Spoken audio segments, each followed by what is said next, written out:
Halo guys, welcome back my YouTube channel Rani Moce bersama aku Dia Maharani. Di video kali ini aku bakal ngebahas kuburan-kuburan terunik.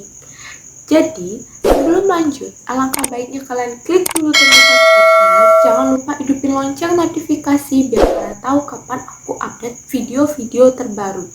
Nah, kalau udah, langsung aja gaskan.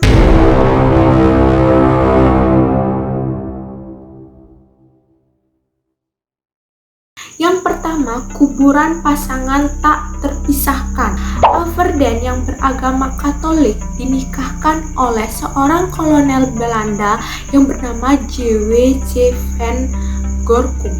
Mereka menikah pada tahun 1842. Saat Van Gorkum ini berusia 33 tahun dan Alverden ini berusia 22 tahun. Setelah 58 tahun menikah, Kolonel Van Gorkum ini meninggalkan istrinya duluan dan dimakamkan di tanah pemakaman Protestan. Waktu itu, makam Katolik sama Protestan itu benar-benar dipisahin, gak bisa sama sekali untuk berdampingan gitu guys.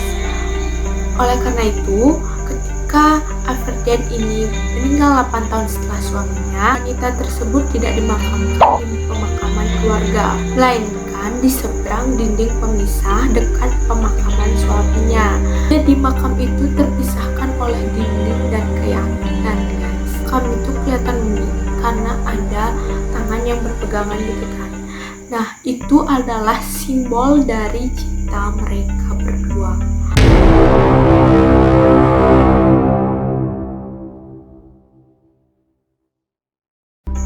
Yang kedua, pemakaman saling membelakangi punggung. Desain ini terletak di Nercolina, Argentina. Terus apa sih yang membuat kuburan ini tuh kelihatan unik?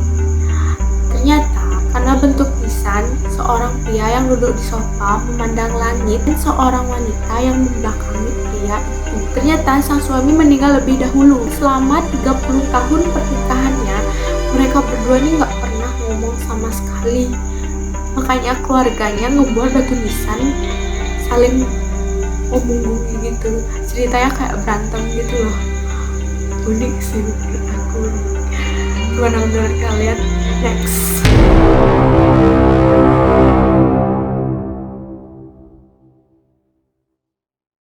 Nah, yang ketiga adalah nisan jepitan. Apa sih cerita di balik nisan ini? Kenapa harus dibuat jepitan? Jack Corwell adalah pemilik pabrik jepitan kayu di Amerika Serikat. Jadi saat Jack ini meninggal, orang-orang sekitar tuh ingin mengenang seorang Jack sebagai pengusaha jepitan kayu yang sukses. Sehingga dibangunlah nisan jepitan kayu raksasa ini di atas pusarannya yang membuat makam Corwell ini tampak untuk mengenang seorang pengusaha yang sukses. Kalian gimana? Tulis di kolom komentar ya.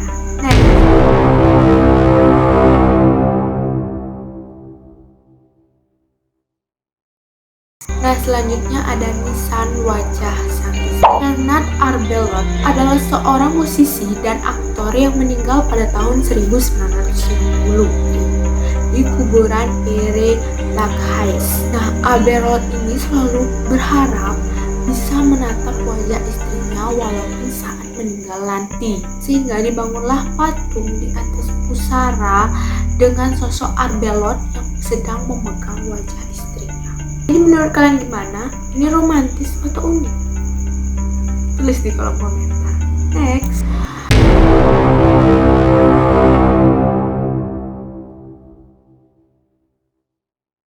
Selanjutnya ada makam kursi roda. Seorang bocah laki-laki yang semasa hidupnya ini nggak bisa lepas dari kursi rodanya. Jadi setelah anak laki-laki ini meninggal, dibuatkanlah monumen yang unik yang menggambarkan kursi roda dengan seorang anak laki-laki yang melompat dari kursi roda yang artinya itu saat meninggal dia bisa bergerak dengan bebas, udah nggak bergantung sama kursi rodanya lagi.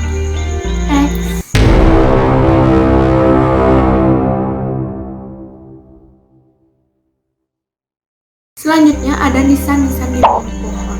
Menurut aku ini unik ditambah horor, apalagi ini di malam hari. Bayangin aja kalau kalian lewat gitu.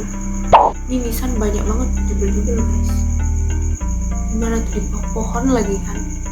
Dan ternyata nisan-nisan ini tuh udah ada sejak makam SD Prankas dibangun. Namun karena dianggap mengganggu, ya sih mengganggu banget, nisan-nisan pohon ini dipindahkan pada tahun 1860 untuk dijadikan jalur kereta api di London dan Midland.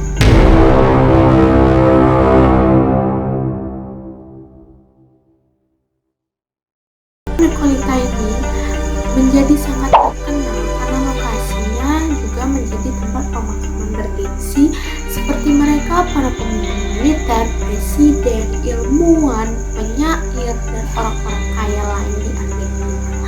Salah satunya yang unik adalah David Arleno yang memesan makam dirinya sampai mengukir sosok dirinya dalam bahan marmer untuk dipasang di atas pusaran kuburan. Bahkan orang percaya bahwa David menghabiskan waktu di makam miliknya meski masih hidup. Gimana menurut kalian, ini unik? Itu biasa aja? Komen di bawah ya. Next.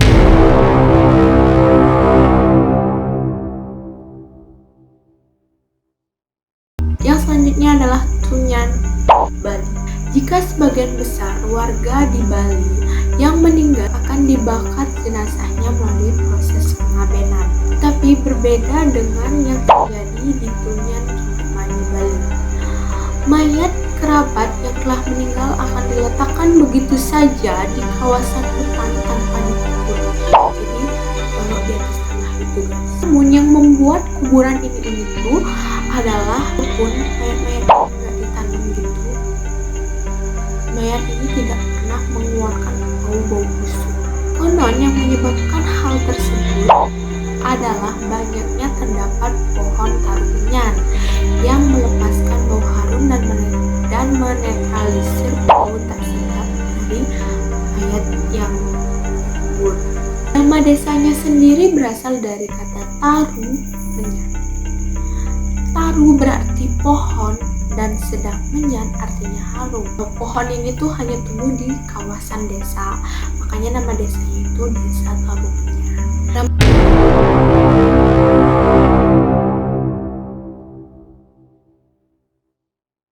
Solo adalah upacara pemakaman di Tanah Toraja. Merupakan sebuah upacara yang mewajibkan kerabat orang yang meninggal ini membuat sebuah pesta untuk menghormatkan yang atau orang-orang yang dicintai setelah meninggal dunia sesuai adat suku Toraja. Tahap terakhir, jenazah akan dibawa ke sebuah tebing khusus untuk dimakamkan, dan ada juga yang dibuatkan sebuah rumah kecil di daratan tinggi untuk dimakamkan. Yang membuatnya heranin adalah mayatnya itu diletakkan begitu aja, sama kayak yang di Tunyan Bali. Tapi mayatnya itu tuh nggak pernah tercium bau busuk sama sekali. Next.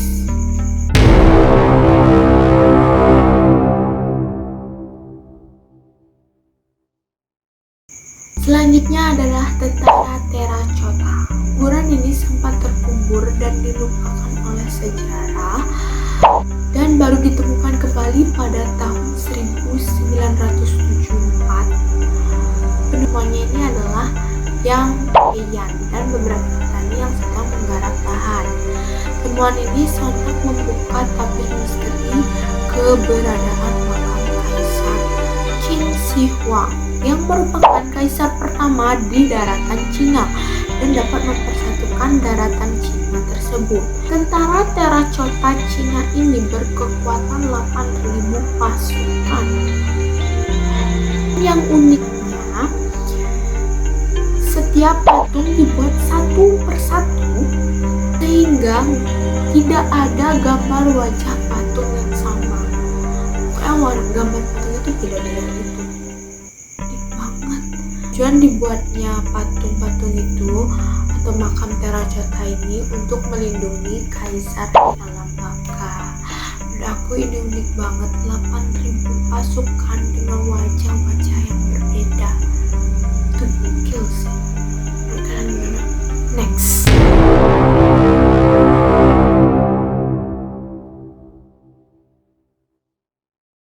Ini yang terakhir guys, Capuchin Catacombs of Palermo. Para pendeta di sebuah vihara tepatnya di daerah Palermo, Italia, membuat bangunan bawah tanah untuk dibuat pemakaman. Pemakaman ini dilakukan dengan cara pembalseman. Pembalseman itu kayak dijadiin mumi gitu dan didandani dengan pakaian lengkap, kemudian digantung pada tebing biara. Uniknya, mayat atau mumi ini tuh dapat berganti pakaian, bahkan dapat mengikuti tren kekinian. Tetapi orang yang berhak dimakamkan di pemakaman ini adalah orang yang dianggap dikemukakan di negara itu guys. Jadi gak sembarangan orang yang bisa dimakamkan di sini. Itu dia video dari aku. Gimana menurut kalian, mana makam-makam yang paling unik, mana makam yang paling punya kisah yang paling romantis, mana menurut kalian makam yang serem, dan mana yang menurut kalian biasa aja. Please komen di bawah. Dan untuk mendukung channel aku, jangan lupa untuk klik tombol subscribe-nya, ikutin lonceng notifikasinya biar kalian tahu kapan aku update video-video terbaru. Dan jangan lupa untuk follow Instagram aku @ranimoce. See you the next video. Bye.